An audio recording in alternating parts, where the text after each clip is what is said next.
गीता में अर्जुन को स्वयं भगवान कह रहे हैं कि उस परमेश्वर की शरण में जा, उसके लिए उन संतों के पास जा जो तत्वदर्शी हो। इसी प्रकार हजरत मोहम्मद को उनका अल्लाह कह रहा है कि कोई और पूर्ण परमात्मा है, उसको पाने के लिए उन तत्वदर्शी संत की तलाश कर। वो प्रभु कौन है, ये जानने के लिए कृपया अवश्य सुनिए जगत गुरु तत्वदर्शी संत रामपाल जी महाराज के अमृत वचन। सत साहिब दर्शकों, मनुष्य अपने जीवन में जब कष्ट और दुखों से घिर जाता है तो वह तलाश करता है भगवान की, और जब उसे भगवान की प्राप्ति नहीं होती तो वह दरवाजे खटखटाता है धर्म गुरुओं के। दर्शकों, ऐसी ही कहानी है इंदौर की रहने वाली दीपिका रावल जी की। दीपिका जी हिंदू धर्म में प्रचलित सभी भक्ति साधनाएं किया करती थीं, लेकिन फिर भी इन्हें अपने जीवन में सुख शांति नहीं मिल रही थी। दर्शकों, जब पूजा पाठ से कोई राहत नहीं मिली तो दीपिका जी ने सहारा लिया राधा स्वामी पंथ का। लेकिन अफसोस, दीपिका जी को राधा स्वामी पंथ से भी खाली हाथ लौटना पड़ा।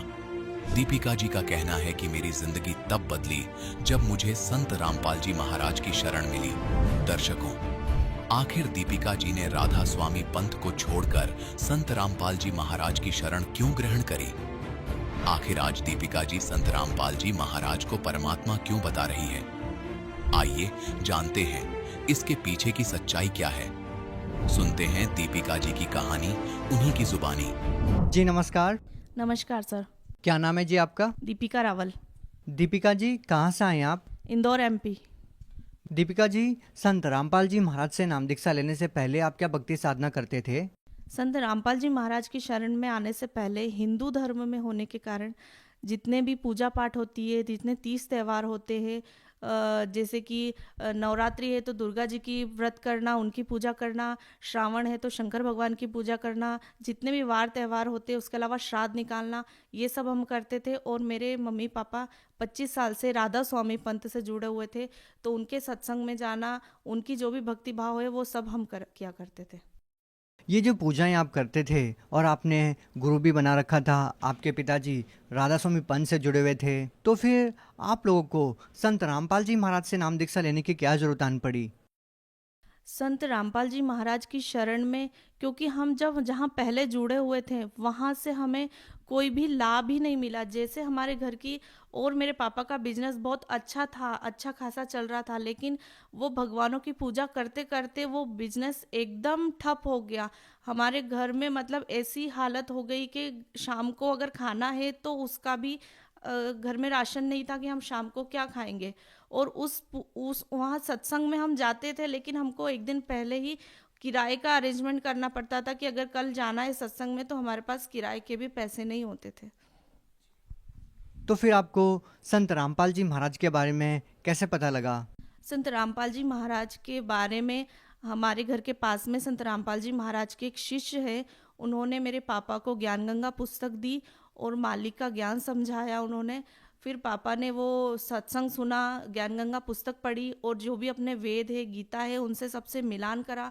उन्होंने 6 महीने बिना घर में बताए केवल संत रामपाल जी महाराज का सत्संग सुना। उनको जब पूरा ज्ञान हो गया कि ऐसा ज्ञान, ऐसा निर्मल ज्ञान तो हमें कहीं मालूम ही नहीं था, फिर उन्होंने 2012 में संत रामपाल जी महाराज से नाम दीक्षा ली। दीपिका जी, जैसे कि आपने बताया कि आप और आपका पूरा परिवार 25 साल से राधा स्वामी पंथ से जुड़ा हुआ था और अब आप लोगों ने संत रामपाल जी महाराज से नाम दीक्षा ले ली है, तो हम आपसे ये जानना चाहेंगे कि संत रामपाल जी महाराज जी के ज्ञान में और राधा स्वामी पंथ में जो आप लोगों ने ज्ञान सुना, उसमें आपको क्या भिन्नता नजर आती है? सर, वो तो पूरी की पूरी ही अलग थी। उसमें तो उनको सुबह 2 घंटे 2.5 घंटे बैठ के पाँव पे बैठ के करना पड़ता था। उसके अलावा वो गीता जी का पाठ भी करते थे। और जब हम संत रामपाल जी महाराज के शरण में आए तब हमें पता चला कि वो जो हम 25 साल से कर रहे थे वो तो व्यर्थ था। हमने अपने ज़िंदगी के 25 साल पूरे गवा दिए। और जब मालिक संत रामपाल जी महाराज की शरण में आने से पता चला कि ये ज्ञान, ऐसा ज्ञान तो कहीं देखा ना कभी सुना, तो फिर हम संत रामपाल जी महाराज की शरण में।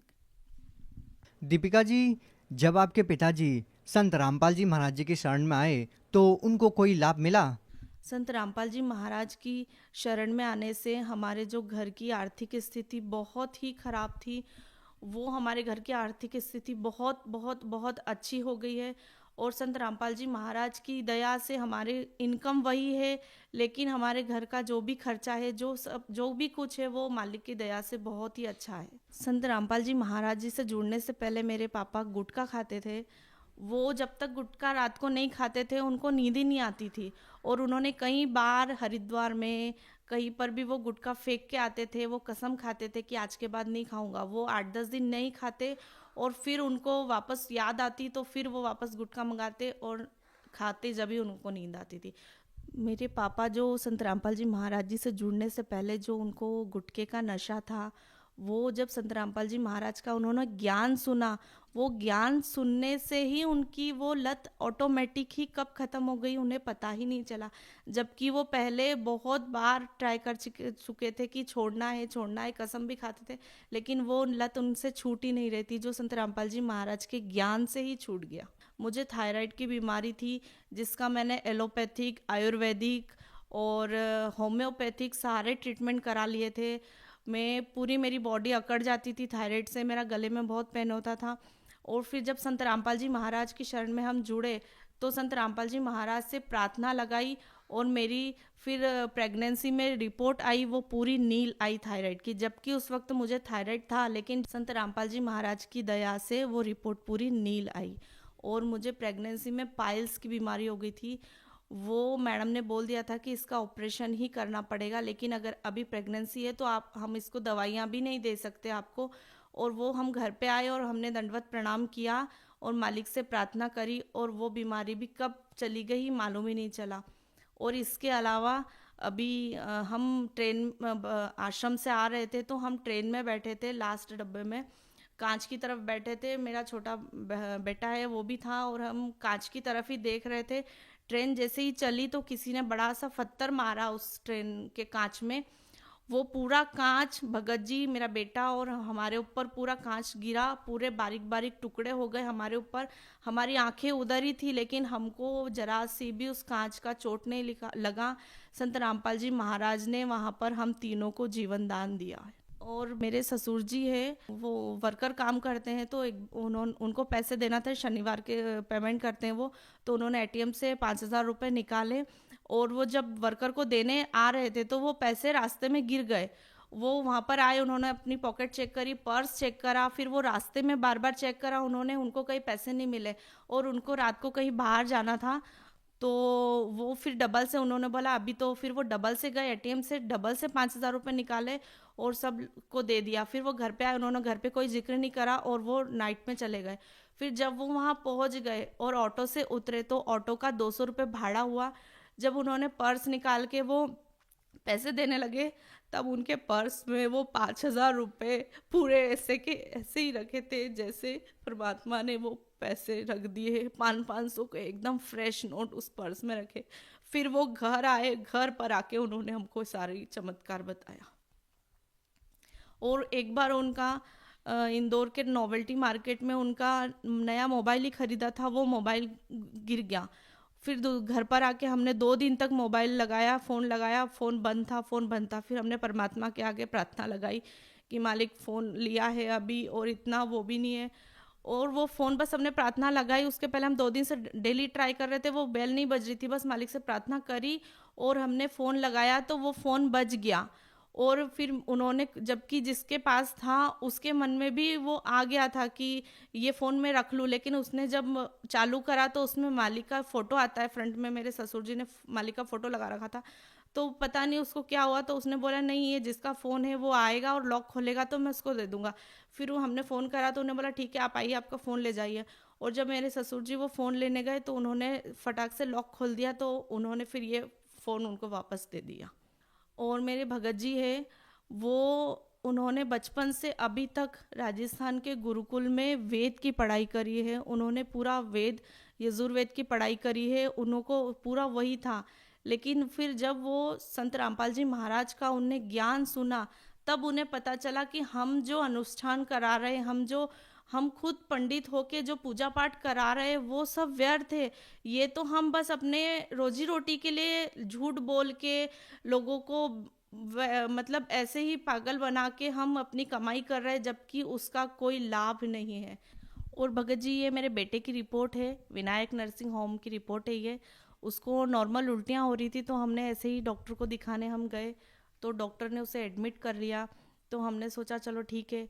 और फिर जब उसका ट्रीटमेंट करा उन्होंने, जब रिपोर्ट वगैरह आई तो उसमें उसको इन्फेक्शन आया पेट में, और उसका सीआरपी बहुत बड़ा हुआ आया, लेकिन बेटा एकदम स्वस्थ था।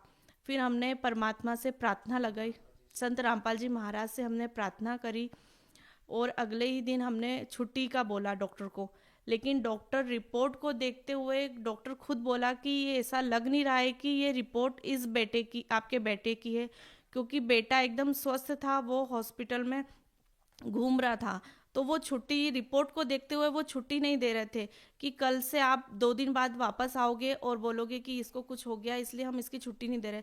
लेकिन हमने हमारी रिस्क पे 24 को एडमिट हुआ था, और 25 को अगले ही दिन हमने छुट्टी ले ली उसकी, जबकि उसकी रिपोर्ट्स वगैरह बहुत ज़्यादा थी, और उन्होंने बोला था 5-7 दिन एडमिट रखना पड़ेगा, इसका ट्रीटमेंट चलेगा। हमने बोला चलो ठीक है, हम करवा लेंगे। ऐसा करके हमने छुट्टी ली। उसके बाद मैंने उसको कोई दवाई नहीं दी, कोई कुछ नहीं दिया। संत रामपाल जी महाराज की दया से वो एकदम ठीक है, एकदम स्वस्थ है। दीपिका जी, ये कैसे संभव है कि आपकी रिपोर्ट्स में आपको इतना ज़्यादा इन्फेक्शन था और आपका बच्चा एकदम स्वस्थ था? ऐसा कैसे संभव हो सकता है?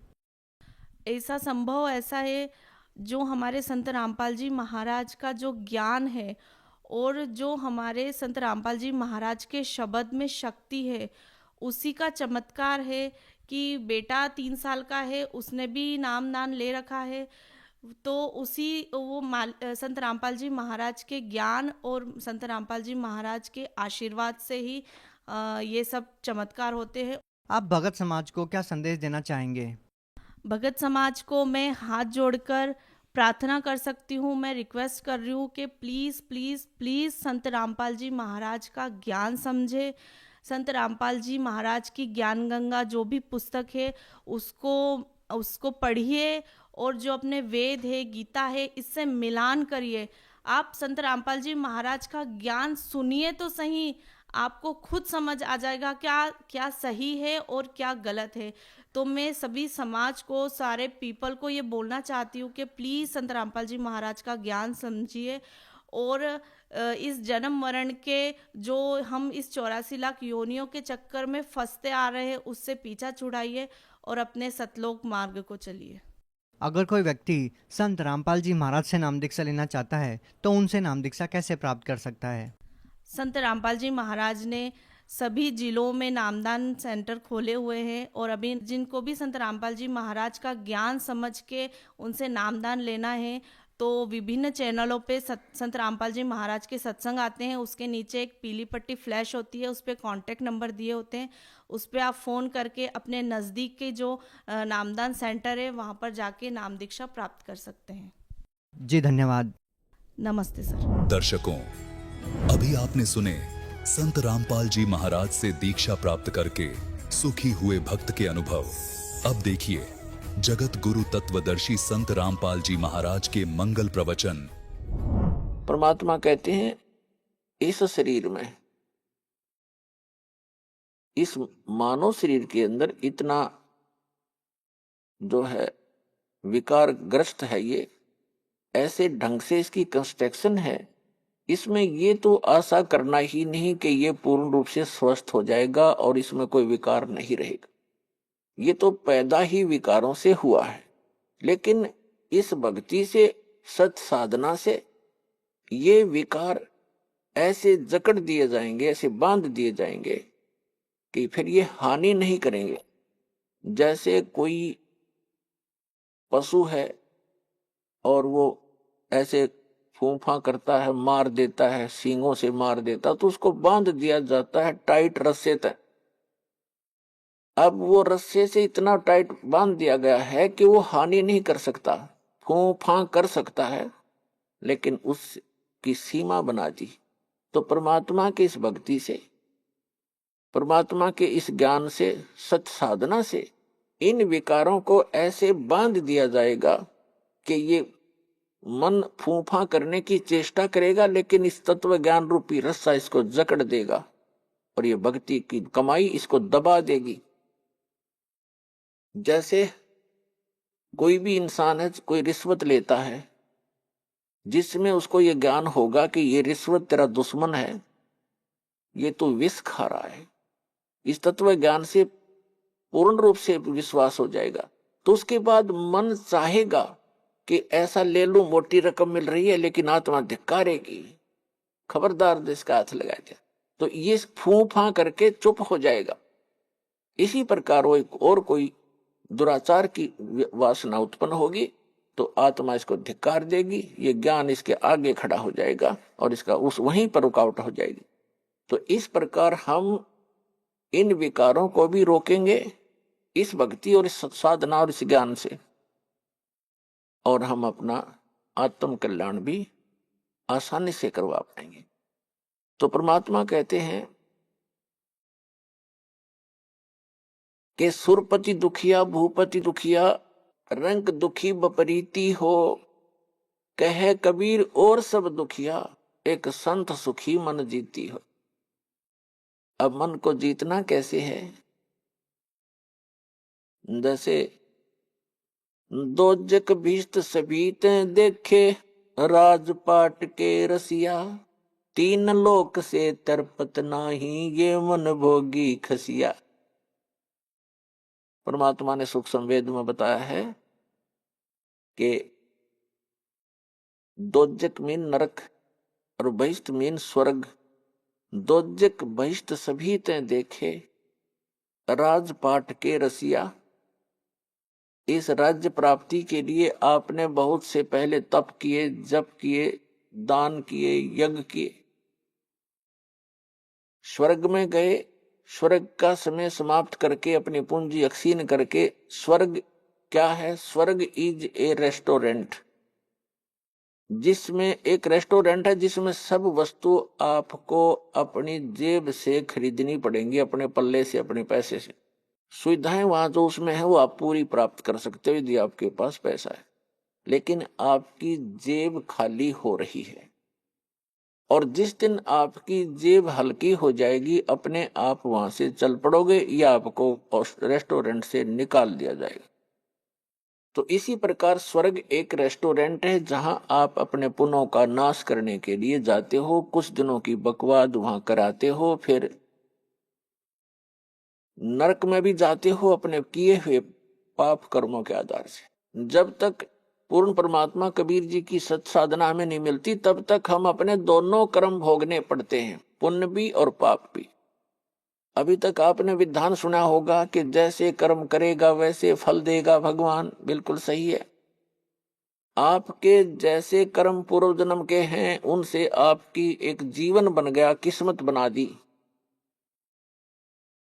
आपके जो संचित कर्मों में से कुछ पुण्य ले लिए, कुछ पाप ले लिए, उस एवरेज से जिसके पुण्य घने हैं और पाप कम हैं, तो उसके पुण्य उसी रेशो से अधिक जीवन में आपको प्राप्त है, और पुण्य भी उसी आधार से और पाप भी उन्हीं की रेशो से। तो आप जी को दोनों भोगने पड़ेंगे। यहाँ इस प्रारब्ध बोलते हैं इसको, प्रारब्ध यानी जीवन में लिखी हुई किस्मत के जो कर्म हैं, जो संस्कार हैं किस्मत के, उनको प्रारब्ध कर्म बोलते हैं। और प्रारब्ध कर्म को कोई नहीं चेंज कर सकता, ना विष्णु जी कर सकते, ना ब्रह्मा जी कर सकते, ना शिव जी कर सकते, ना ब्रह्म कर सकता, ना परब्रह्म कर सकता। परम अक्षर ब्रह्म कर सकता है। मासा घटे न तिल बधे, विधना लिखे जो लेख, और सच्चा सतगुरु मेट कर मिटाकर ऊपर मार दे मेघ, यानी फॉरएवर खत्म कर देता है। मासा घटे न तिल बधे, यानी 1 ग्राम भी आपके संस्कार इधर उधर नहीं हो सकते, और ना बढ़ सकते ना कम हो सकते। जो विधाता ने आपके भाग्य में, प्रारब्ध में, किस्मत में लिख दिए, प्रारब्ध माने किस्मत, आपकी किस्मत में जो लिखा हुआ है उसमें से ना मासा घट सकता है और ना ही तिल के समान बढ़ सकता है। आपको दोनों भोगने पड़ेंगे जब तक आप परम अक्षर ब्रह्म, उस सत्य पुरुष अल्लाहू अकबर, उस कबीर भगवान की भक्ति नहीं करोगे। उसकी भक्ति कौन सी है? जैसे वैसे तो आप देखते हो कबीर पंथ बहुत चले हुए हैं।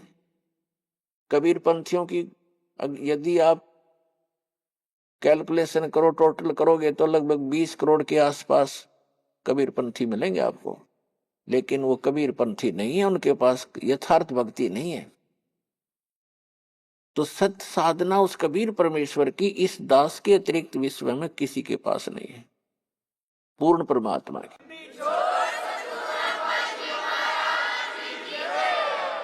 और उस सतलोक को प्राप्त करने की, जहां जाने के बाद साधक कभी दुखी नहीं होता। तो जो प्रसंग चल रहा है कि दोजक भिष्ट सभी ते देखे राजपाट के रसिया, अन्य साधना करके आप जी ने स्वर्ग भी प्राप्त किया और नरक भी, दोनों भोग लिए। और 3 लोक से तिरपत ना ही ये मन भोगी खसिया। 3 लोक भी यदि इस जीव को दे दे, इस मन की फिर भी तृप्ति नहीं है, सेटिस्फैक्शन नहीं है। क्यों नहीं है? क्योंकि आत्मा को ज्ञान नहीं है और मन एक शैतान है, उस शैतान का एजेंट है, काल का एजेंट है, ब्रह्म का। तो पुण्यात्माओं, 3 लोक से तिरपत नाही ये मन भोगी खसिया। जैसे कोई सरपंच बन जाता है गांव का प्रधान, उसकी फिर नीयत ये रहती है कि चेयरमैन बनूं तो बात बने, क्योंकि सरपंचों के ऊपर चेयरमैन अधिकारी होता है। फिर सोचता है चेयरमैन बनने के बाद कि एमएलए बनूं जब बात बने। एमएलए बनने के बाद तो फिर उसके मन में एक धारणा बनती है कि एमएलए भी कोई खास बात नहीं, मिनिस्टर बनो जब बात बने, जब आनंद आए।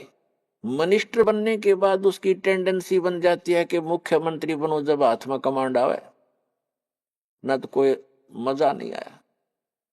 अब मुख्यमंत्री बनने के बाद उसको संतुष्टि नहीं होती, वो सोचता प्रधानमंत्री बनूं जब जी में जी आवे, जब आनंद हो, ओवरऑल कंट्रोलर बनो। जो मनुष्य जीवन का काम था वो तो स्टार्ट भी नहीं किया। ऐसी सोच करते करते मृत्यु हो जाती है और फिर वो प्राइम मिनिस्टर बनने की आशा रखने वाला गधा मिनिस्टर बना खड़ा है, वो गधा बन गया। तो पुण्यात्माओं, सौभाग्य आपका, आप जी को ये वचन सुनने को मिल रहे हैं, क्योंकि ये वचन परमात्मा के बताए हुए हैं कि कबीर हरि के नाम बिना राजा रसब हो और माटी लदे कुम्हार के घास न डाले कोई। स्वर्ग का राजा इंद्र या पृथ्वी का राजा भी क्यों ना हो, यदि भक्ति नहीं करता भगवान की, उस पूर्ण परमात्मा की, वो रसब गधे की खच्चर बनेगा, खच्चर। तो पुण्यात्माओं, तो ये ज्ञान परमात्मा ने आके दिया है, इस पर आपने जोर देना पड़ेगा, यह सत्य है। और अन्य साधनाएं जैसे दास बहुत बार बताता है कि जो पूर्व जन्म के प्रारब्ध में, यानी पूर्व जन्म की संस्कारों से बनी किस्मत, उसको प्रारब्ध कहते हैं। आपकी किस्मत में आपके पुण्य अधिक हैं तो आपको पुण्यों के आधार से परमात्मा सभी सुख सुविधाएं देता ही रहेगा। आप चाहे भक्ति करो या ना करो, आप चाहे डाके डालो, चोरी करो, झूठ बोलो सारा जीवन, यदि आपके पुण्य घने हैं, पूर्व जन्म की आपकी बैटरी चार्ज है, तो तब तक आपको कोई प्रॉब्लम नहीं आएगी।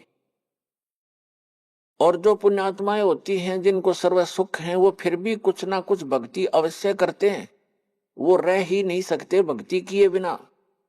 तो वो जैसी भी साधनाएं परंपरागत प्राप्त होती हैं या किसी से सुनने से या कोई गुरु मार्गदर्शक से प्राप्त करके वो करते हैं, और उनको सुख तो मिल रहा होता है उनके प्रारब्ध से, यानी पूर्व जन्म के संस्कार से, बनी किस्मत से। और वो ये सोच रहे होते हैं कि जो गुरु जी ने ये क्रियाएं मुझे बता रखी है, मुझे इनसे लाभ हो रहा है। तो ये उसकी भूल होती है। एक जीवित उदाहरण बताते हैं एक आपको कि एक रोहतक शहर के अंदर एक फाइनेंसर था, फाइनेंसर जो ब्याज पे पैसे देता है। तो इस दास ने प्रारंभ में जब ये शुरू किया, सरकारी नौकरी को त्याग दिया, तो भक्तों ने सोचा कि ज्यादा दुखी हो जाते हैं गुरुजी, गांव गांव में जाते हैं, बसों में जाते हैं तो तंग हो जाते हैं। एक जीप की व्यवस्था की, उसके लिए फाइनेंस करवाया उस फाइनेंसर से। वहां आने जाने लगे, बैठने लगे, स्वभाव ठीक था। हमारे भक्तों ने उनको समझाने की चेष्टा की, उसके पिताजी को भी कहा, वो भी वहीं बैठता था उसी ऑफिस में। तो उसके पिताजी से कहा कि आप ये ज्ञान समझो, हमारे गुरुजी ऐसे भक्ति बताते हैं, आप ये भक्ति करो। तो वो उनके पिताजी कहने लगे कि भाई आज मेरे घर में जो सुख है शायद किसी को होगा, और मैंने गुरु भी बना रखा है, और हम श्री राम, श्री कृष्ण और श्री शंकर भगवान, श्री विष्णु भगवान और दुर्गा माता आदि की पूजा करते हैं। अरे इन्होंने हमारे सारे ठाठ कर रखे हैं।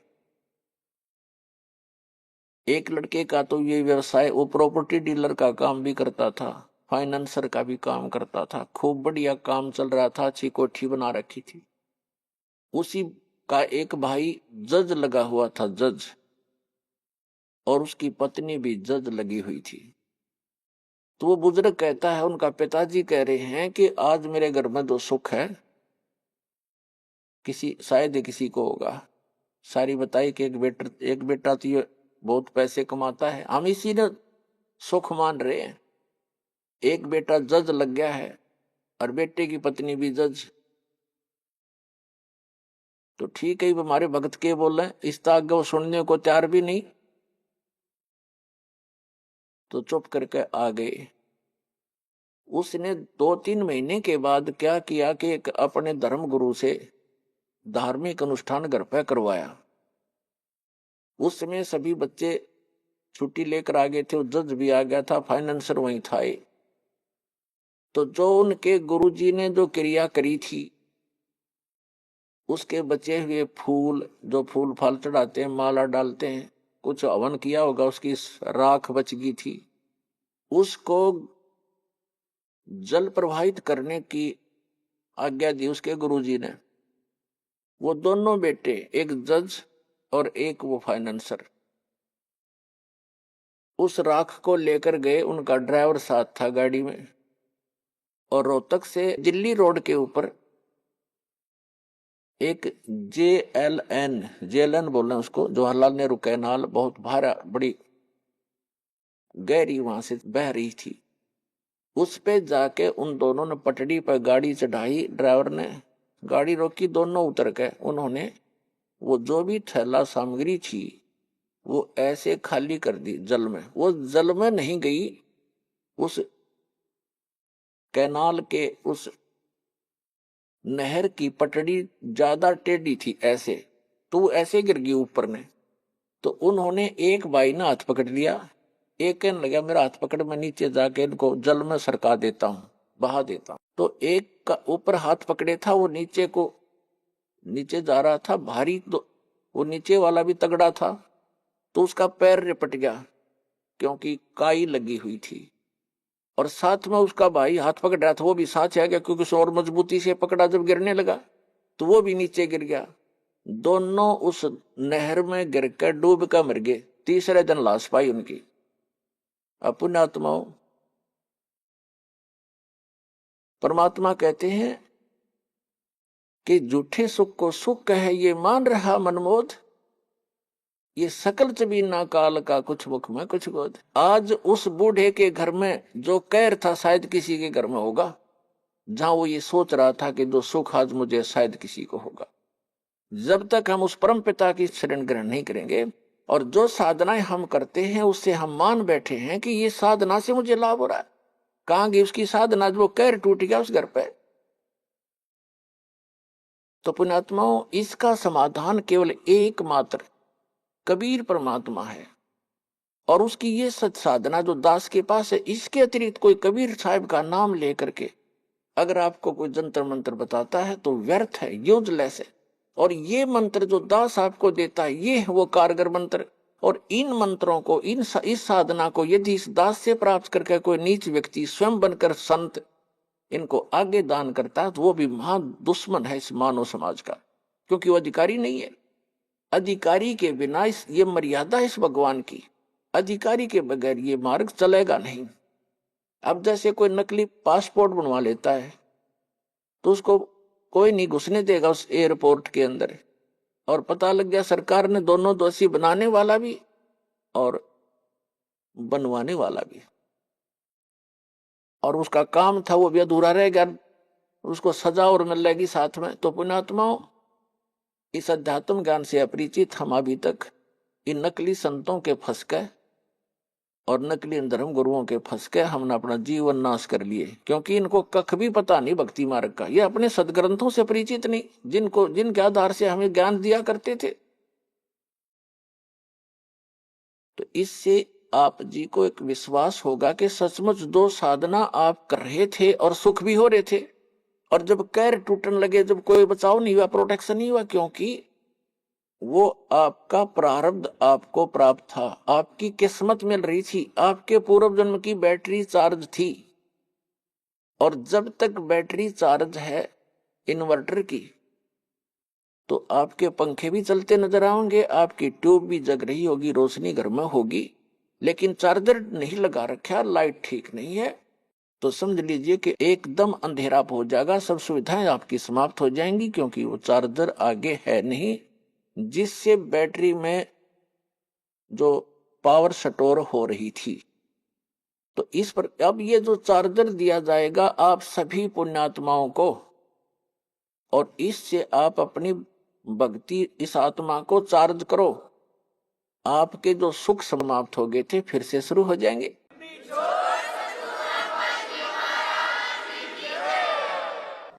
परमात्मा कबीर जी कहते हैं, गुरु बिन माला फेरते, गुरु बिन देते दान, गुरु बिन दोनों निष्फल हैं, चाहे पूछो वेद पुराण।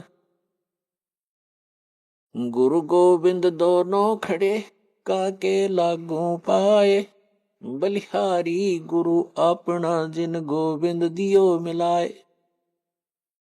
गुरु बड़े गोविंद से मन में देख विचार, हरि सुमरे सो रह गए, गुरु सुमरे हो अपार। कबीर हरि जय रूठ जा, गुरु की शरण में जाए, कहे कबीर गुरु रूठ गए तो हर ना करे सहाय।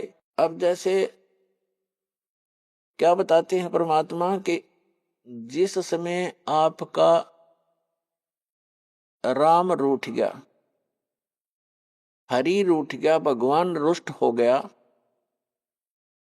तो कैसे लक्षण होंगे? जैसे कोई दुखी व्यक्ति होता है और उसको आपदा पर आपदाएं आ रही हैं तो वो अपने आप कहता है कि भी मेरा भगवान रुष्ट हो गया, मेरा राम रूठ गया। और जिसके सुख दिखाई देता है उसको सभी कहते हैं कि भाई इसका भगवान राजी है, इसका परमात्मा प्रसन्न है इसके ऊपर। तो पुण्यात्मा, परमात्मा प्रसन्न का क्या लक्षण है कि उसके पुण्य उसके साथ हैं, तो तब तक उसका भगवान खुश दिखाई देता है। और जिसके पास पुण्य नहीं है उस पर पुण्य से सुख होता है और पाप से दुख होता है। जिनके पास पुण्य नहीं है, पाप स्टार्ट हो गए, तो उनका राम रूठ गया, यानी उन पर आपत्ति आनी प्रारंभ होगी। तो यहां परमात्मा कहते हैं कबीर परमेश्वर जी, अपनी महिमा आप पे बताने आते हैं। वो आप पे आरती, आप पे साजे, आप पे किंगर, आप पे बाजे, आप पे ताल ध्यान जनकारा, आप नचे आप देखन हारा, कह कबीर ऐसी आरती गाऊं, आप मध्य आप समाओ। अपनी महिमा आपने अपने बच्चों को वो स्वयं बताने आते हैं, क्योंकि भगवान की महिमा ना भगवान ना बता सके, जीव कैसे बता सकता है।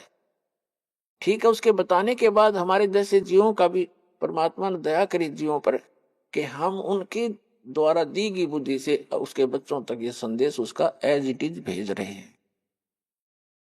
आप क्या बताते हैं कि जब आपका राम रुस गया तो आपके पुण्य समाप्त हो गए, आपत्ति स्टार्ट होगी, दुख पर दुख आने लगे।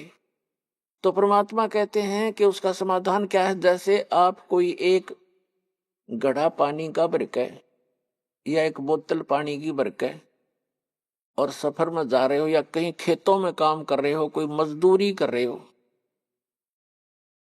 और वो घड़े का जो पानी आपका जल समाप्त हो गया, जब तक जल था तो नो प्रॉब्लम, जब जल समाप्त हो गया तो बड़ी प्रॉब्लम, प्यास से प्राण निकलने को हुए। तो उस आपत्ति आ गई आपके ऊपर, क्योंकि आपके घड़े का जल समाप्त हो गया। वो कहाँ मिले? हैंडपंप पर जाइए और फिर वो जल का मटका घड़ा फिर भर लाइए, फिर सुख शुरू हो गई, वो आपत्ति फिर टल गई आपकी। तो यहां परमात्मा कहते हैं गुरु गोविंद दोनों खड़े और काके लागू पाए, बलिहारी गुरु अपना जिन गोविंदियों मिलाए। एक तरफ तो हैंडपंप खड़ा है, हैंडपंप है, एक तरफ एक मटके में जल है, घड़े में, जग में। तो परमात्मा हमें बताना चाहते हैं कि इन दोनों में से आप किसको सिलेक्ट करोगे। घड़े में जो 10-20 लीटर पानी है जग में, और एक तरफ हैंडपंप खड़ा लगा है, आप इन दोनों में से किसको चाहोगे? बुद्धिमान व्यक्ति हैंडपंप को चाहेगा, क्योंकि हैंडपंप से 100 घड़े भर ले और घड़े में जल है वो 10 किलो 20 लीटर, ये 2 घंटा में, एक दिन में समाप्त हो जाएगा। तो यहां बताते हैं गुरु गोविंद दोनों खड़े। आप जो समझते हो कि जो सुख मानते हो वो सुख कहाँ है, उस